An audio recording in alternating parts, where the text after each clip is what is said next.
That Einstein guy was a real bummer for our hopes of a star-hopping science fiction-y future. His whole nothing travels faster than light thing seems to ensure that exploration of even the local part of our galaxy will be an excruciatingly slow affair. But Einstein also gave us a glimmer of hope. He showed us that space and time can be warped. And so the warp drive was conceived. Just recently, a couple of papers contend that this is not pure science fiction. In 1915, Albert Einstein's general theory of relativity revealed that the fabric of space and time is mutable and dynamic. It can, in fact, be warped. You can't travel through space at faster than the speed of light, but there's no speed limit for the fabric of space itself. This hints at a possibility for faster than light or superluminal travel. And only 15 years after general relativity's debut, the warp drive was invented, propelling humanity on its first journeys to the stars. That invention and those journeys were in the 1931 spring edition of Amazing Stories. In Islands of Space, its author, John Campbell, talks about increasing the cosmic speed limit by curving the fabric of space. The idea caught on.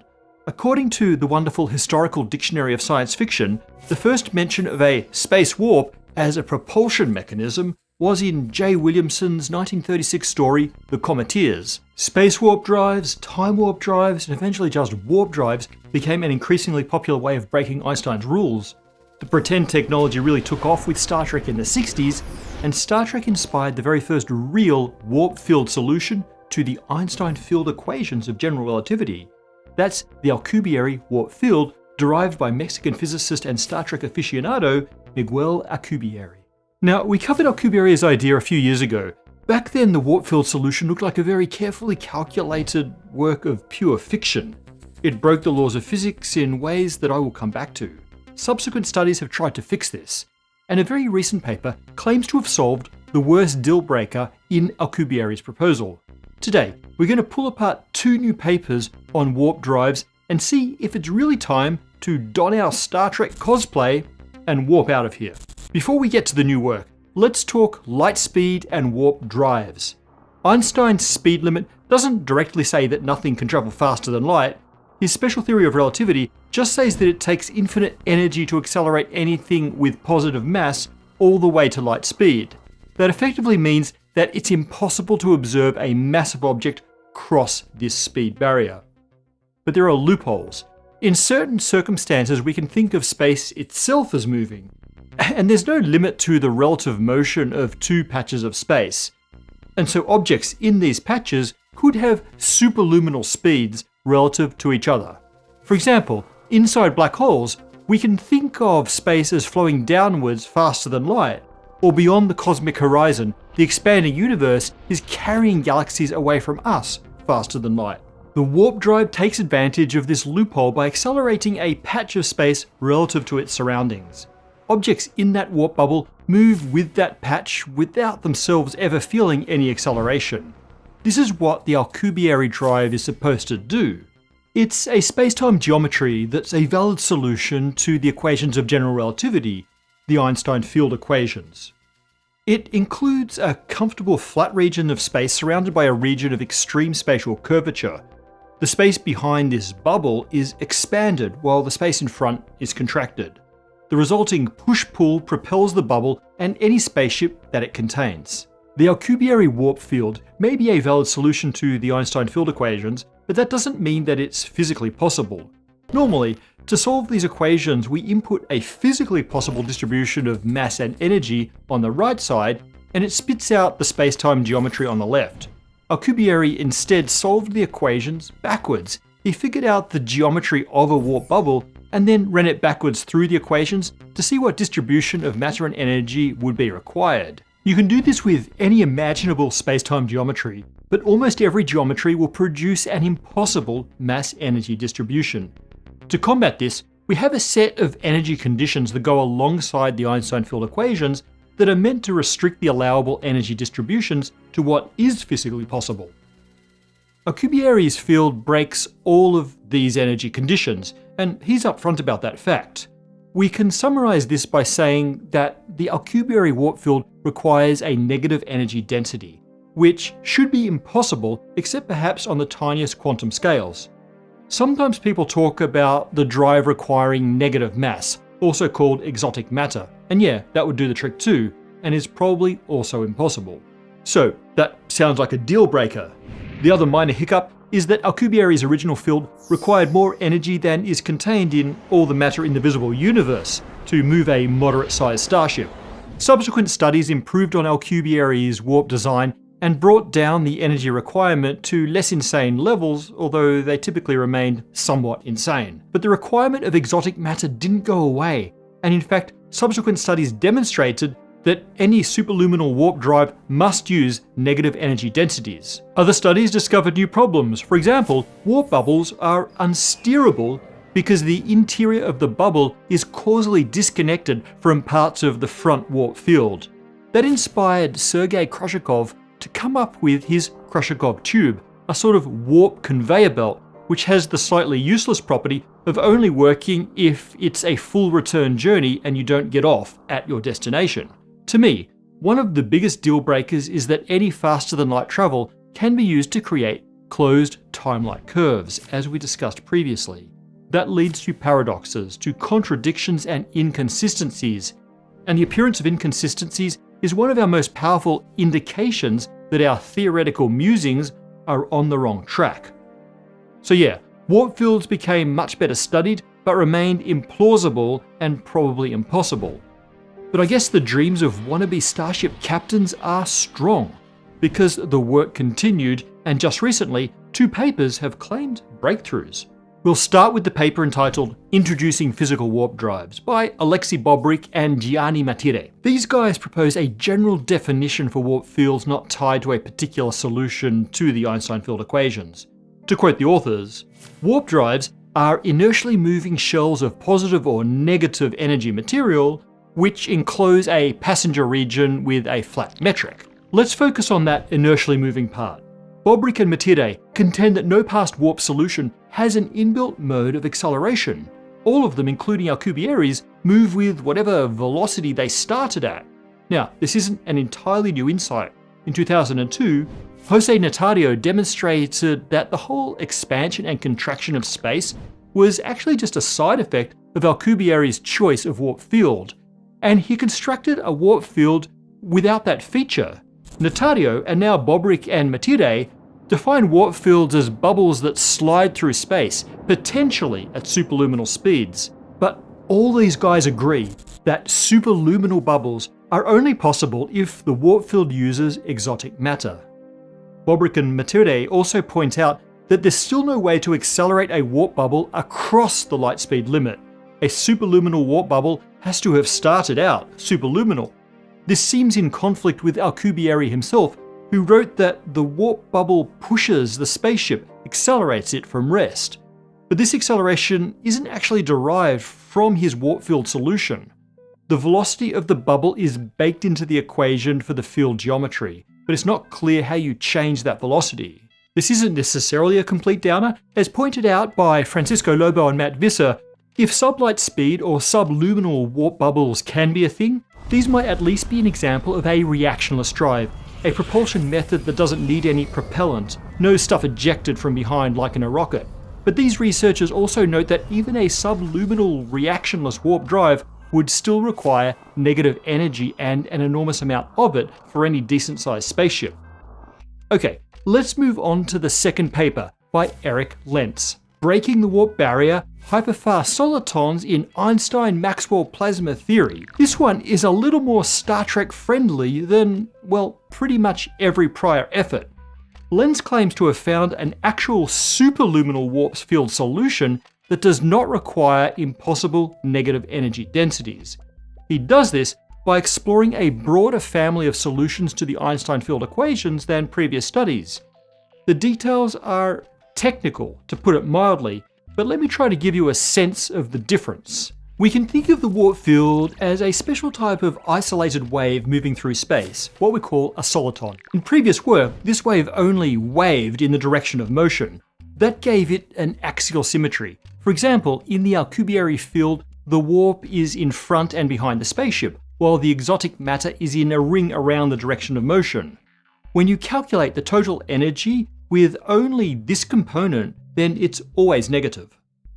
Lentz found that by including components of the wave motion that were perpendicular to the direction of motion, he could build a superluminal soliton in which the energy came out positive everywhere.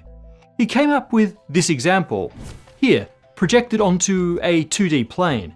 Energy is distributed along these tracks, potentially as a plasma, in some places at some pretty insane temperatures. This would result in expansion and contraction of space in similar regions. The entire patch of space-time would travel at superluminal speeds, carrying a spaceship with it. A couple of minor issues do persist. The energy required to carry a 100-meter diameter bubble is about the rest mass energy of a tenth of our Sun. It's hard to see how packing that much mass into these strips would not create a black hole. Also, Lentz admits that this warp bubble is inertial, just like Bobrick and Matilde assert for Alcubierre's bubble. It can exist at superluminal speeds in theory, but there's no known way to get it to those speeds in the first place. Both of these papers are peer-reviewed and published in the reputable journal Classical and Quantum Gravity. Now, that doesn't mean that they're right. It just means that a couple of respectable physicists refereed these works and didn't find any gigantic blunders. Or did, and the blunders were fixed. But much more work is needed to verify anything this speculative. You can bet there'll be plenty of papers critiquing and/or supporting these efforts. So, now you're up to date with warp technology. Superluminal warp fields exist in theory, and there's very tentative hints that the worst deal breaker can be resolved, that of requiring a non-existent type of energy. But other possibly impossible hurdles remain. Can the required energy densities be created without creating black holes for any useful sized warp bubble? And can a warp bubble be created at subluminal speeds and then accelerated past the speed of light? So far, there's no known way to do this, and warp fields may suffer the same strict speed limit as does matter. And of course, we still have the time travel issue. Accelerating across the speed of light breaks causality and so probably can't be a thing. Einstein and the universe appear to be trolling us, alternately inspiring and crushing our hopes for a star-hopping future. But these studies have made one thing very clear. If warp travel is possible, humanity will figure it out. Scientists are very persistent, especially the ones who are also die-hard science fiction fans. They'll continue to try to make it so, by exploring Einstein's theory, hoping to build a starship, but in the process learning how our universe works, and possibly also building a starship to propel humanity into the galaxy on waves of warped space-time. Space-time gets an enormous amount of help from our Patreon supporters. You guys really help us plan ahead to more ambitious episodes and series. And today, I want to give a special shout out to Vinny Falco, who's supporting us at the Big Bang level.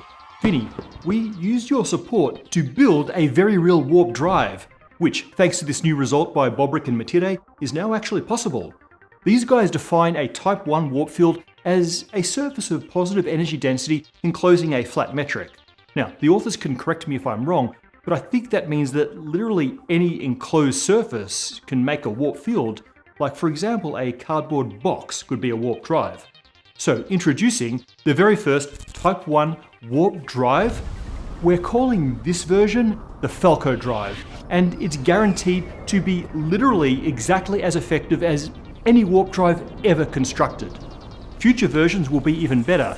We might add some more tubes and maybe some flashing lights, for example. Okay, on to comments. Today we're covering 2 episodes. There's the quantum Zeno effect episode and the recent result from Fermilab's muon G-2 experiment. We'll start with the muon G-2 result, which revealed a possible crack in the standard model of particle physics. A few of you asked whether similar experiments could be performed with the tau particle. The tau is the heaviest of the 3 generations of lepton. The probability that a particle will interact with other massive virtual particles is proportional to the square of that particle's own mass. At nearly 17 times the mass of the muon, the tau should be even more sensitive to unknown particles. The problem is that the tau's lifetime is around 10 million times shorter than the muon, which itself lives for only a microsecond or so. That makes it pretty hard to watch tau particles precess in magnetic fields. And so far, the G factor for the tau hasn't even been measured to one significant figure. That said, there are other ways to track a particle's interactions with virtual particles. For the tau, the focus is in watching its decay products. For example, the energy distribution of those decay products are sensitive to complex interactions with virtual particles that happen during the decay. People are already working on this, but you can be sure that there'll be even more focus on these experiments going forward. These could yield a truly independent verification of the muon G-2 result. Paul Vickery and Verdatum are impressed that Fermilab is producing cutting-edge science even in competition with the much larger Large Hadron Collider. Well, not only has Fermilab remained competitive, it seems to have won the race, or at least it's ahead on the final stretch, to find that elusive crack in the standard model that may lead to whatever physics lies beyond. This is entirely due to Fermilab being extremely clever about where they focus their efforts. When the LHC switched on and Fermilab's Tevatron accelerator was demoted from being the largest in the world, Fermilab made the very hard decision to switch the Tevatron off and direct resources towards things like their neutrino experiments, which we covered previously, and of course the muon G-2. Now, neither of these require quite such enormous accelerators. Fermilab scientists and engineers are right to feel very proud of this result. Okay, onto the quantum Zeno effect and the idea that you can freeze a quantum system by observing it. By the way, the name comes from the Zeno paradox, which argues that a moving arrow isn't moving because it's stationary at each separate instant in time. So, Ravenlord always thought that the idea of instantaneous velocity that solves this paradox is just a theoretical artifact of calculus. Well, actually, in quantum mechanics, velocity isn't just change in position with time. Momentum, which incorporates velocity, is as fundamental as position. So a particle at an instant in time really does have an instantaneous velocity. For Flensdude, the quantum Zeno effect reminds them of a poem composed by the Norse god Odin. It goes like this. A fifth spell I know, if I see a shot with ill intent, an arrow travelling in a flight, it's incapable of flying too quickly for me to stop it in its path as long as I keep my eyes on it. So we can conclude from this that Odin knew quantum mechanics. I mean, stopping an arrow with the power of observation is a spell that they teach you in undergrad quantum. It's also the first midterm exam, which really helps cut down the class size. Also, as everyone knows, Odin plucked out his own eye in order to be able to drink from the mythical well of knowledge. I thought this was just a fable teaching that knowledge requires sacrifice, but now I see that it's an ancient Viking metaphor for the Heisenberg uncertainty principle. By the way, don't think I didn't notice that the last commenter, Ravenlord, bears one of the many names of the Allfather, so maybe Odin actually learned his quantum mechanics watching space-time like the rest of us. Alex Turner asks the real question.